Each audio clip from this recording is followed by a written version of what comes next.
नमस्कार साथियों, उमंग की education session Vidya health and fitness में आप सभी का स्वागत है। ये वीडियो आपको Vidya online education Vidya health and fitness Vidya की वेबसाइट पर मिल जाएगी।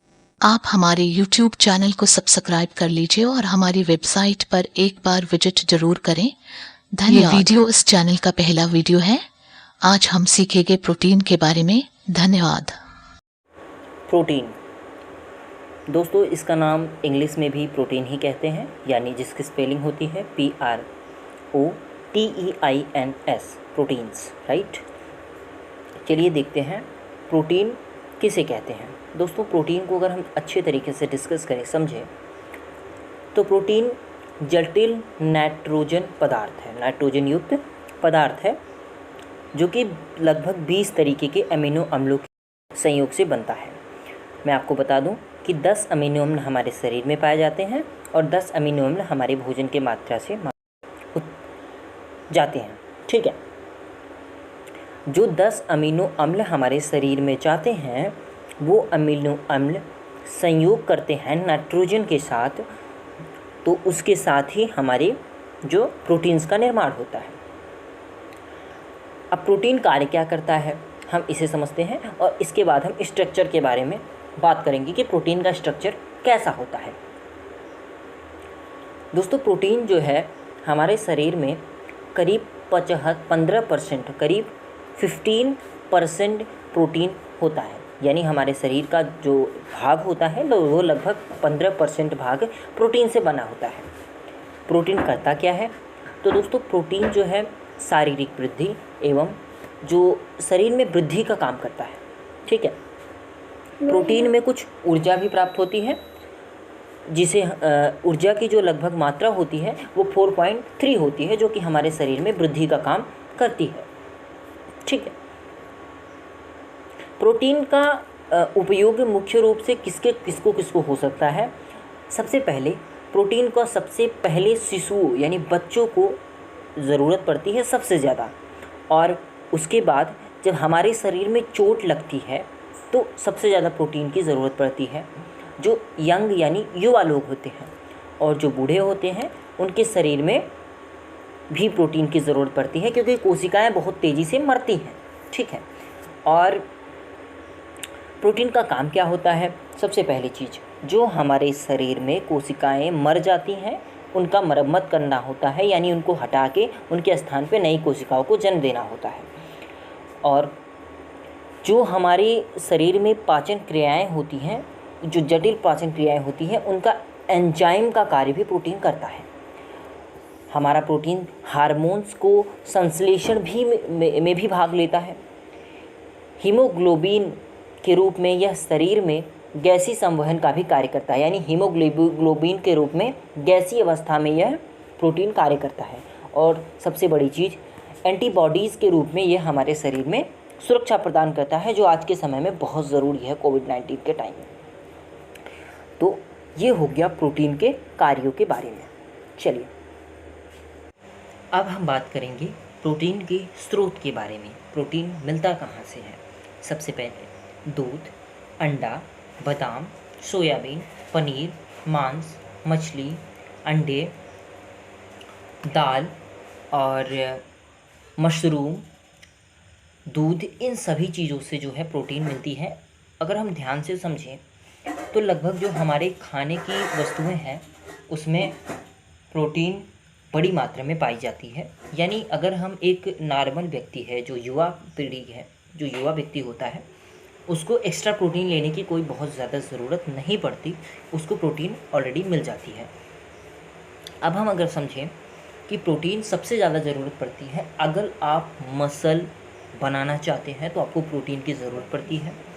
अगर आपका शरीर अनयूज़ तरीके से बढ़ा हुआ है, तो जब आप उस शरीर को धीरे धीरे कम करते हैं, उस वक्त भी प्रोटीन का कार्य बहुत ज़्यादा ज़रूरी पड़ता है, क्योंकि जो आपकी कोशिकाएं होती हैं वो धीरे धीरे कम होनी शुरू होती हैं, और जब नई कोशिका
होती हैं तो वो उस वक्त भी प्रोटीन बहुत ज़रूरी होता है। तो ये हुआ प्रोटीन के भाग। तो प्रोटीन आप किस तरीके से ले सकते हैं, कौन किसी कंपनी के ले सकते हैं, वो हम आपको बाद में डिस्कस करेंगे। अब हम समझेंगे प्रोटीन के स्ट्रक्चर के बारे में कि प्रोटीन का निर्माण कैसे होता है। ठीक है, प्रोटीन के निर्माण जो हमारा कार्बोहाइड्रेट होता है वो किससे बनता है, C+H+O से बनता है, जिसका आपकी स्क्रीन पे दिख रहा होगा। अगर हम उसमें N को ऐड कर लें तो क्या बन जाता है, एक प्रोटीन बन जाता है। हाइड्रोजन, कार्बन, ऑक्सीजन और नाइट्रोजन के अणुओं के मिलने से बनता है। अब प्रोटीन कई प्रकार के होते हैं, तो आप जानकारी के लिए समझ लें कि प्रोटीन 3 प्रकार के होते हैं।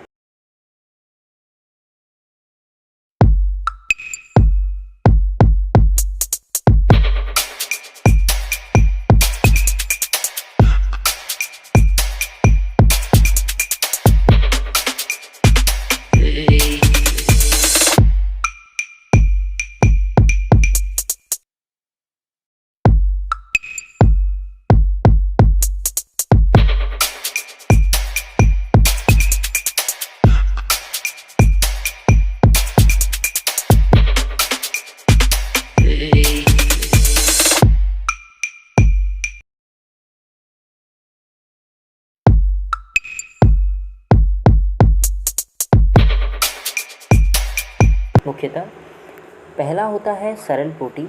ये प्रोटीन सिंपल यानी सिर्फ एमिनो अम्लों से बना होता है, इसमें और कुछ सम्मिलित नहीं होता। अगर उदाहरण के लिए समझें तो ग्लोब्यूलिन जो है वो क्या है, ग्लोब्यूलिन जो है वो एक सरल प्रोटीन है। और अगर हम और एक देखें तो एल्ब्यूमिन, तो ये भी एक सिंपल प्रोटीन है। अब हमारा जो अगला प्रोटीन है वो है जो हमारा दूसरा प्रोटीन है वो है संयुग्मी प्रोटीन। ठीक है, ऐसा प्रोटीन जिसका संयोजन के अतिरिक्त अन्य किसी अणु से भी रहता है। ठीक है, जिनका संयोजन प्रोटीन के अतिरिक्त किसी अन्य अणु से भी रहता है उसे क्या कहते हैं, संयुग्मी प्रोटीन। अगर हम इसका उदाहरण समझें तो सबसे सिंपल उदाहरण है ग्लाइकोप्रोटीन। ग्लाइकोप्रोटीन जो है वो जो है संयुग्मी प्रोटीन का एक बहुत अच्छा उदाहरण है। फास्फोप्रोटीन भी संयुग्मी प्रोटीन का एक बहुत ही अच्छा उदाहरण है। अब हम लास्ट प्रोटीन को समझते हैं, व्युत्पन्न प्रोटीन। ये प्रोटीन होते हैं, ये प्राकृतिक प्रोटीन के आंशिक जलीय अपघटन से प्राप्त होते हैं। यानी जो प्रोटीन होता है, ये जो प्राकृतिक प्रोटीन होता है, इसका जब जलीय अपघटन हो जाता है इससे जो है व्युत्पन्न प्रोटीन प्राप्त होता है। ठीक है, तो हमने प्रोटीन के बारे में समझ लिया। अब हम समझेंगे कि प्रोटीन की वजह से कौन कौन से रोग हो सकते हैं। तो अगर हम ध्यान से समझें तो प्रोटीन की कमी से बहुत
सारे प्रॉब्लम्स हमें हो सकती है। ठीक है, तो अब हम देखते हैं, सबसे पहले छोटे छोटे प्रॉब्लम समझते हैं। पहली बात तो हमारे शरीर में पाचन क्रियाओं में धीरे धीरे कमी आने लगेगी, यानी कमज़ोर हो जाएगा। जो शरीर में रक्त है, जो रक्त है वो धीरे धीरे ब्लड प्रेशर हाई लो इस तरीके की प्रॉब्लम हो सकती है। और जो मांसपेशियों का संकुचन है वो धीरे धीरे कम हो सकता है या बढ़ सकता है। हार्मोन्स में भी ये बहुत भूमिका निभाता है, क्योंकि कुछ प्रोटीन जो होते हैं वो हार्मोन्स के ही बने होते हैं। तो जो प्रोटीन हार्मोन्स के बने होते हैं, अगर वो कम हो जाएंगे तो या तो वो प्रोटीन ही नहीं होगा, अगर वो बढ़ जाएंगे तो वो जो है या तो वो हार्मोन्स ही नहीं प्रवाहित होगा, अगर वो बढ़ जाएंगे तो वो नुकसान करेगा। ठीक है, और सबसे बड़ी चीज़, प्रोटीन अगर आपके शरीर में कम है तो हमारे शरीर में जो कोशिकाओं का जो नई कोशिका डिज़ाइन होती है वो बनने में टाइम लगेगा, राइट। जब अगर उनमें बनने में टाइम लगेगा तो इस एक तरीके का और नुकसान है। और सबसे बड़े नुकसान है, ये धीरे धीरे क्या होगा, प्रतिरक्षक जो हमारे शरीर में एंटीबॉडीज़ होते हैं वो कमज़ोर होने लगेगी, उनकी क्षमता कम होने लगेगी, यानी वो कम बनेंगे। ठीक है, तो ये प्रतिजैविक रूप में भी काम करता है। तो अब हम समझते हैं प्रोटीन के रोग के बारे में। जैसे कि आपको पता है कि प्रोटीन बढ़ने का काम करता है, यानी वृद्धि का काम करता है। तो अगर प्रोटीन कम होगा तो शरीर में वृद्धि कम होगी। अगर ये बच्चों में कम होगा तो उसके कुछ नेम्स हैं जो कि इसकी कमी से होते हैं। तो सबसे पहला है मेरास्मस। मेरास्मस एक रोग है जो प्रोटीन की कमी की वजह से होता है। एक दूसरा रोग है क्वासियोरकार। क्वासियोरकार ये रोग भी प्रोटीन की कमी से होता है। ध्यान देने वाली बात है कि ये बच्चों में होता है, यानी बच्चों में अगर प्रोटीन की कमी है तो ये रोग हो सकते हैं। अब हमें समझने की ज़रूरत है, आपके मन में भी ये सवाल उठ रहा होगा कि ये मेरास्मस रोग होता क्या है। तो अगर हम मेरास्मस रोग समझें तो आपने कुछ बच्चों को देखा होगा जिसका शरीर का जो सीने का हिस्सा होता है वो बहुत ज़्यादा दब गया होता है, यानी उसमें हड्डियाँ दिखनी होती हैं। अगर उसमें हड्डियाँ दिख रही हैं तो आप समझ लीजिए कि उसमें कौन सा रोग है, मेरास्मस रोग हो चुका है। ठीक है, और सेम अगर इसका उल्टा, अगर क्वारियोरकार जो रोग है, क्वारियोरकार जो प्रोटीन है जो रोग है, उसमें क्या होता है कि शरीर के हाथ और पैर कमज़ोर हो जाते हैं और पेट इसकी तुलना में बहुत ज़्यादा मात्रा में बढ़ जाता है। तो क्वारियोरकर अगर जिसमें ये लक्षण दिख जाए तो आप समझ लीजिएगा कि इसमें क्वारियोरकर पड़ गया है। ठीक है, और शरीर में कीटोन की मात्रा भी बढ़ जाती है। ठीक है, और कीटोन एक विषैला पदार्थ है, शरीर में जितनी मात्रा की कीटोन की चाहिए उससे अधिक हो जाती है, एक नुकसानदायक है। यानी प्रोटीन अगर कम है तो शरीर में कीटोन की मात्रा भी बढ़ जाती है। इसका कोई नाम नहीं है, इसे आप इजीली समझ सकते हैं। अगला देखते हैं कि प्रोटीन अगर बहुत ज़्यादा हमारे शरीर में हो जाए तो फिर क्या करेंगे। ठीक है, अगर हमारे शरीर में प्रोटीन बहुत ज़्यादा हो जाता है, यानी अधिक हो जाता है, तो कोलेस्ट्रॉल बढ़ जाता है। अगर कोलेस्ट्रॉल बढ़ जाता है तो आपको पता है कि ये कैंसर का भी मुख्य कारण बन सकता है। ठीक है, और आपको बता दें, अगर शरीर में प्रोटीन बढ़ जाता है तो क्या होता है कि जो कार्बोहाइड्रेट होता है, अगर जैसे वसा बढ़ेगा तो कार्बोहाइड्रेट कम होगा, प्रोटीन कम होगा। अगर प्रोटीन बढ़ जाएगा तो कार्बोहाइड्रेट कम हो जाएगा। इस तरीके के सिम्टम्स होते हैं। तो अगर हमारे शरीर में प्रोटीन बढ़ जाता है तो कार्बोहाइड्रेट कम हो जाता है, और अगर कार्बोहाइड्रेट कम हो जाता है तो हमारे शरीर में जो फाइबर हैं उसकी मात्रा कम हो जाती है, यानी फाइबर हमारे शरीर को कम मिलने लगता है, जो कि हमारे शरीर के लिए नुकसानदायक, हानिकारक होता है। वैसे अगर आपकी उम्र एक एवरेज यानी आप युवा हैं तो आपको प्रति किलोग्राम की वजह से प्रति ग्राम प्रोटीन की ज़रूरत पड़ती है। ठीक है, मतलब जैसे आप 1 किलो नहीं, अगर आप 55 किलो से हैं तो आप 55 ग्राम, 60 किलो है तो 60 ग्राम, 70 किलो है 70 ग्राम, इस तरीके से आप बन सकते हैं। लेकिन अगर आपको 16 से 18 वर्ष की उम्र है तो कुछ हमें दिया गया है स्ट्रक्चर, इस तरीके से आप यूज़ कर सकते हैं। जैसे अगर आप 16 से 18 वर्ष के हैं, अगर आपके शरीर में वज़न 57 किलोग्राम है, जो कि बहुत ज़्यादा होता है, तो आपको 78 ग्राम प्रोटीन की ज़रूरत होती है।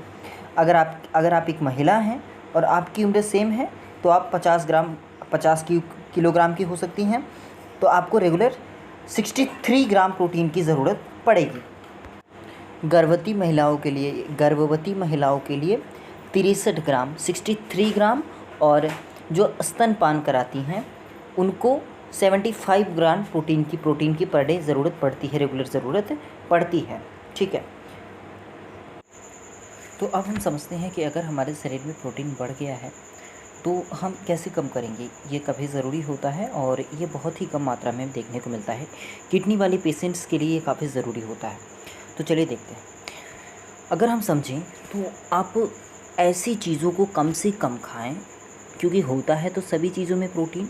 आप ऐसी चीज़ों को कम से कम खाएं जिसमें प्रोटीन ज़्यादा होता है। जैसे आप जो है दाल कम से कम यूज़ करें, क्योंकि अगर आपको दाल कम यूज़ करेंगे तो प्रोटीन उसमें बहुत ज़्यादा होती है, तो उसका कम यूज़ करें।